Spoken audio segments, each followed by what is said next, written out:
welcome to the Gunman Insta Live. This is a platform that I've set up for great fighters like yourself to come on and share your journey. For anyone who does not know this man, this is Terrible Tim Witherspoon, 69 pro fights, 55 wins, 38 KOs, and he is the former sparring partner of the greatest Muhammad Ali. Welcome to the show, Mr. Witherspoon. Okay, glad to be here. Glad to be here. I love that belt that you've got in the background. Yeah, that's the WBC belt. I beat Greg Page for that. Or was it Tubbs? I think it was Greg Page. Greg Page for that. The WBC belt. And I'm the WBA heavyweight champ also, former WBA. It's an absolute pleasure to have you on. You're a legend of the game, one of the most underrated fighters. And you're known over on these shores for knocking out Frank Bruno. Let's just quickly touch on that fight. So you beat Frank Bruno, you knocked him out, you came over to the UK, knocked him clean out. Can you just tell us your memories of that fight, please? Well, that was one of the best fights of my life. I had several fights that was borderline, but going over there defending my title in another country was one of the biggest things in my life. Really meant something, me coming over there with all the people screaming and shouting, and me coming from behind and knocking out their champ. That's like a dream. That's like a dream. So it came true. It came true.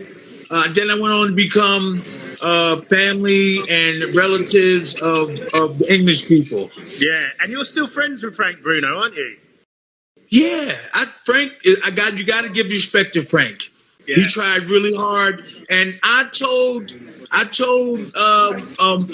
some people in England. I said if Frank had my trainer and he had mine, he would have beat me. But they didn't. A lot of English people didn't like that. And I respect his training. I respect him, but Frank was basic, but he was strong and had a big heart. But if he would have had my trainer to show you all that slick stuff, he would have beat me. So let's just quickly touch on. I know you, for the people who are just joining, let's just touch on. So you sparred Muhammad Ali in the build-up for the Larry Holmes fight, and he was not well then when you were sparring him, and he took a terrible beating in that fight, and it's really depicted in this documentary. Can you just tell us about the sparring sessions with him? Yeah, the sparring sessions were easy. I was anticipating some hard sparring because he was fighting Larry Holmes. He was running in the morning by himself and with his crew, and he was real weak. I noticed I was like boxing. I was like, when is he going to get tough? And he never got tough. And we later on found that he was sick. He was sick, so I had to go to his body all the time because it was so easy to hit him on his head. Yeah, how old was he then? How old was he then? Can you remember? It was right at the end of his career, wasn't it? Yeah, I can't remember. You should have that stuff ready, champ. I'm not as old as you, but I'm old. Hey, you said you're just as old as me. No, I'm not as old as you, but I am old. I know. I can see that baby face. So I found out we found that he was sick by us sparring with him. My trainer was very intelligent. He was smart, and he noticed in training that Ali was weak. Yeah. He noticed in training that Ali was weak. I did too. And I was like, Slim, when is he going to pick it up? Like, put the pressure on me. And Slim said, you know what? Something wrong with him. And we found out later that he was sick.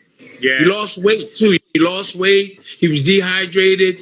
And they really didn't. If they did know he was sick, some of them they didn't care about him. They cared about getting paid. Yeah. Couple of quick fire questions. Who was your hardest fight? With my kid's mother. Man, let me tell you something. Now let me stop. No, my hardest fight. It was with a guy that wasn't. What's his name? I didn't train completely hard for him, and I came into the fight and he was on my ass. He was short. I had trouble with shorter boxers. What's his name? Is on the tip of my tongue, and he won a close decision.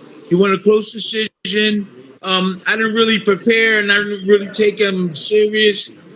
His name was on the tip of my tongue, and I lost a decision to him. Yeah. Did who's your hardest sparring partner? Would you say? Who used to give you hell in the All right. gym? Oh, um, Bert Cooper and Oliver McCall. I sparred with them. Yeah. They gave me hell. You know Oliver McCall, right? Yeah, yeah. He said And Bruno Bert actually Cooper. beat him. Bruno actually beat him, didn't he? Yeah, yeah. Oliver, boy, woo. He and Bert Cooper, they kept coming. I was out of shape. They was whipping on me. And then as soon as I got in shape, hey, it changed around, but they some two hard guys. Oliver McCall and Bert Cooper. Smoking Bert Cooper. Yeah, yeah. So you're from Philadelphia, right? That is. South Philadelphia, right near the Italian market where Sylvester Stallone made the movie. We used to go shopping there just like my mom. My mom used to take us shopping there. We're only 10 minutes away where Sylvester Stallone made the movie. And when they say the two-time heavyweight champion Philly, Rocky Balboa, in real life, I am because I live 10 minutes from the market. We did the same thing he did in the movie. Love it. I used to go shopping right there in the market, say hi to people, and then go home with the food. Only 10 minutes away we lived Love from it. the Italian market. So in real life, they saying Chuck Webner, you know, the movie based on it, but if you go by what he did in that movie, I did the exact thing. Have you ran It's same thing. Have you ran up those stairs in Philadelphia? And how many times? Yeah. That's only like 20 minutes away. Yeah, I did that. I ran up the steps and everything. Yeah. It's an art museum. That's a museum with all art and it's beautiful, old time. And yeah, I haven't ran up there in a long time. Yeah, yeah. Did you when you get to the top of those stairs, do you put your hands up in the air as well? Yeah. Yeah, just having fun with we just having fun and everything and you know, it's just like home to me. You know, they should have a statue of me up somewhere around there. They got Joe Frazier, they got Sylvester Stallone, and I love Joe. That's my man. But they should have something with me up there because I am the real two-time heavyweight champion Philly. Yeah, Yep. no, you was a brilliant fighter in your day, and very underrated. Thank you. You broke a few hearts when you smashed Frank Bruno. You broke a few Yeah. hearts.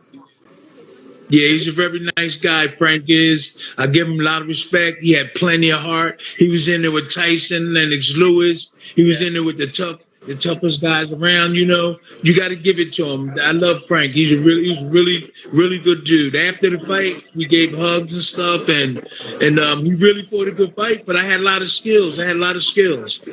Quality. A lot more skills than he had. Who's your favorite fighter right now? Terrible Tim. Who's your favorite fighter right now?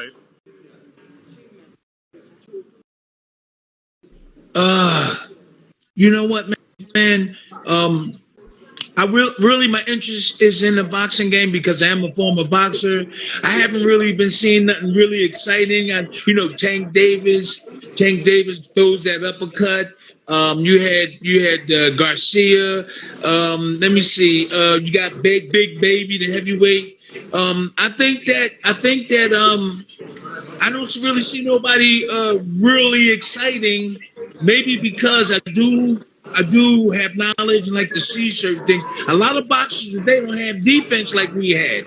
They don't wait and relax. Everybody fastly throwing punches and not trying to put their punches together, but they're not thinking about defense. And that's how Devin went down. That's how Tyson Fury went down. That's how Anthony Johnson went down. That's how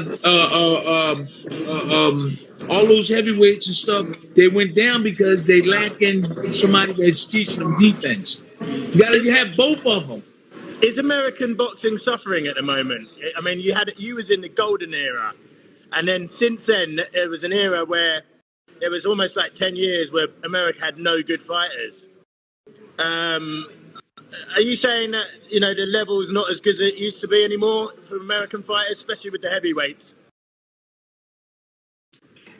Yeah, I think it's a down, a little thing. They trying to come up. They're trying to come up. I know Big Baby Anderson is fighting, but he's not fighting an easy fight. The fight, Yeah, Big Baby Anderson is fighting the Spanish guy Ruiz. yeah, That's a tough fight. yeah. Do you think he You can? heard Do of you think he Ruiz, can? right? The little short. Do you rate Deontay Wilder? Yeah, I rate Deontay Wilder, but his skills. He went down on the canvas a lot, and the way he fight is awkward. No, the way he fights and delivers punches is amateurish. I wanted to try to get with him so he could have defense and try to look more professional. If you look at him, he don't look like a champion, but he getting those knockouts with the right hand. But you know he don't throw his combinations like the typical heavyweight champ would do. He's throwing like an amateur, and he has no defense. But stay away from his right hand because it will knock your head off. Yeah, yeah. So I'm Now, if he had everything else, if he had a jab, if he had defense, he would still be undefeated. yeah, yeah. I mean, some people over here think he's lost that fire now. You know, you're seeing him in Ayahuasca camps, and he's all about peace and love now. Has he lost a bit of that edge? I think that's Well, the feeling over here.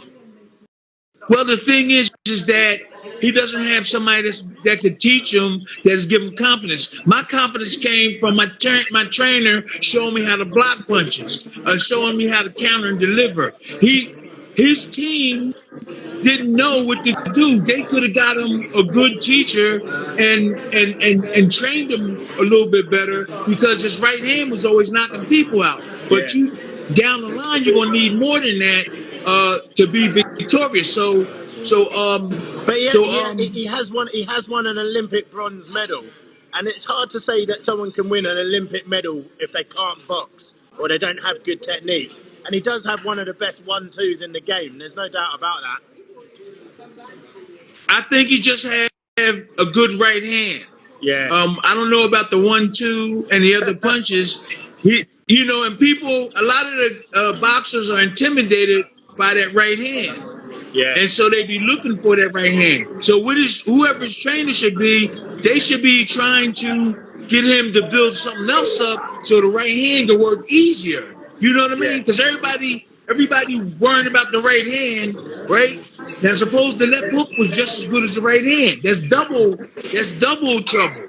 Yeah. So Just bring the if I camera was down a training bit, Tim. somebody Bring the camera down a bit. Bring the camera. That's it. Okay. Yeah, I can see you now. Yeah.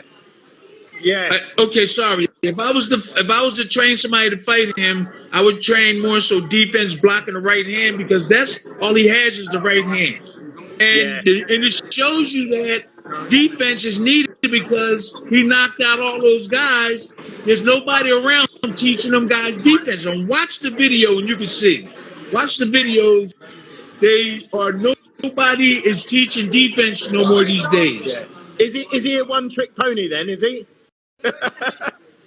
Who? Wilder. Is Wilder a one-trick pony? Yeah.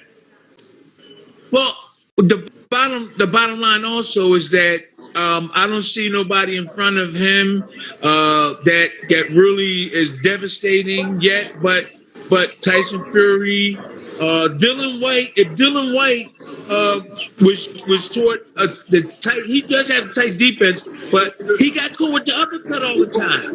Yeah. Dylan A few times. White is tough. He got plenty of heart. If somebody even got with him, I think he would have did a better job. Yeah. So I'm here in Liverpool at the premiere of. He would have did a better job. I'm here at the premiere of In the Company of Kings in Liverpool. I'm going to be hosting a star-studded panel. What did you make of the filming of that film? You said to me that it was amazing, the filming in Philadelphia. Yep. What Bernard Hopkins was there. I was there. There's several other boxers there. I think it was beautiful, man. It was beautiful, and I'm just looking forward to see the whole thing, the finishing of it, and everything. I mean, that's gonna be something, that movie. Yeah, I'm going to be in it. Several other good champions going to be in the movie. Everybody should look forward to seeing this movie. Yeah, it was a brilliant film. Thank you so much for your time Yes. today. It's been an absolute pleasure Okay. to get some time with you on Insta Live. You're brilliant. You're a Thank, brilliant thank champion. you. You're a brilliant champion, and the old school fans really love you over here. You really won our respect when you Yes. beat Bruno. Thank you. That's what's missing today. The old school teaching. A lot of boxers could save their careers if they just give a guy like me a call. There's some of us still around. I think it's money. Money is causing these guys not to look for the best people around, and they want to Yeah, stay there. Do you yeah. think any of those trainers will say they're getting good money? Oh, I'm gonna get this guy to help you. No, they're gonna keep on acting like they know it all, and just and it's gonna hurt the boxer. So just keep in touch with me, and we can have a better a setup because we got canceled a couple of times. Okay. Yeah, no worries. I'm on the move today, so I'm actually in a bar at the moment. And but yeah, I'd love to have you. I'd love to have you on the live again. It's been an absolute pleasure to spend some time with you, Mr. Witherspoon. Terrible Tim. Call me Tim. Keep Call on me knocking. Tim. Keep on knocking them out, Tim. Keep on knocking them out. Okay. Thank you for Call your me time. Tim. Thank you, Tim. Call me Tim. Thank you for your There time, you Tim. go. Okay. Thank you. Take it easy, See you brother. later. Take it All easy. right.